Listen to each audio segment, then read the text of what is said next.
First up tonight, 1 month later, and the cleanup continues for residents in Roseland. In August, the explosion at Smitty Supply burned the business to the ground, sending chemicals and soot into the air. Well, the Environmental Protection Agency and the Department of Environmental Quality have been on site assisting with the cleanup since then. And new tonight, News 2's Sarah Gray Barr got a first-hand look at the mess and how it's getting cleaned up and what residents are saying. The people who live and work in and around Roseland say the town will never be the same. Even a month later, they tell me it looks like the cleanup is nowhere near finished. The rain may rinse off residue from Smitty Supply, but some say it can't wash away the memory of the explosion from their minds. Katrina was bad.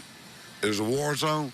This is worse. Even a month later, the destruction still altering Roseland's way of life. Well, I feel bad that Smitty's went out of business, but they don't need to put everyone else out of business also. John Daly owns a sand and gravel business. He says closing part of Highway 51 is hurting both customers and employees. Everyone is spending more money on gas and taking 15 or 20 more minutes each way to go to work and come home. On Highway 51, very few people are allowed to pass through. They won't let anyone go down there to see how bad it really is.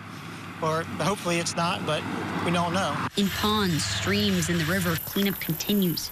A barricade of sandbags keeping oily residue from slipping into the Tangipahoa River. Pumps and hoses and tanker trucks hauling away residue. Boons remain in the Tangipahoa River, still soaking up the oil that remains. I think they don't want anyone to look at it. Those who live around here say the effects go beyond Roseland's immediate waterways. When you get down to Manchac and Lake Maupaw and Pontchartrain, it affects the fishermen, the shrimpers, you know, all those people. This is probably the worst disaster we've had in Tangipahoa Parish in my life, and I'm 76 years old, so I've been around a few days.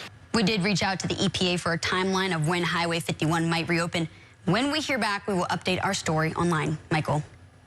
And Sarah Gray, the Department of Public Safety issued an emergency declaration in response to the Smitty's explosion. This move allows groups assisting with things like waste removal, power restoration, and cleanup to be exempt from certain federal motor safety regulations. The declaration will remain in effect until October the 4th.